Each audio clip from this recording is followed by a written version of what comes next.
आज आपण बनवतोय अगदी हॉटेलसारखे समोसे घरच्या घरी, तेही अगदी सोप्या पद्धतीने. तर त्यासाठी इथं मी 2.5 कप मैदा, अर्धा चमचा ओवा, चवीनुसार मीठ आणि 2-3 चमचे कच्च्या तेलाचं मोहन टाकलेलं आहे. हे व्यवस्थित मिक्स करून घ्यायचं आणि आवश्यकतेनुसार पाणी टाकून घट्टसर पीठ मळून घ्यायचं आणि अर्धा तास मुरण्यासाठी ठेवून द्यायचं.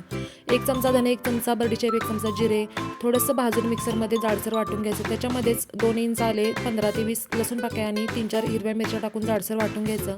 गॅसवरती कढई ठेवलेली आहे. 2-3 चमचे तेल, अर्धा चमचा मोहरी, पाव चमचा हिंग, कढीपत्ता, वाटलेलं वाटण, चवीनुसार मीठ, अर्धा चमचा हळद आणि 1 वाटी वाटाणे टाकलेले आहेत. व्यवस्थित परतून घ्यायचं. पाणी टाकून 2-3 मिनिटं वाटाणे शिजवून घ्यायचे आणि शिजवलेले स्मॅश केलेले बटाटे टाकायचे. अर्धा चमचा गरम मसाला, अर्धा चमचा आमचूर पावडर किंवा चाट मसाला आणि कसुरी मेथी, कोथिंबीर टाकायची आणि सारण बनवून घ्यायचं. त्याच्यानंतर समोसे अशा प्रकारे बनवून घ्यायचे आणि लो टू मिडियम फ्लेमवरती छान लालसर रंगावरती तळून घ्यायचे. याची फुल व्हिडिओची लिंक खाली दिलेली आहे, नक्की ट्राय करा. खूप छान होतात आणि रेसिपी जर आवडली असेल तर चॅनलला सबस्क्राईब करा.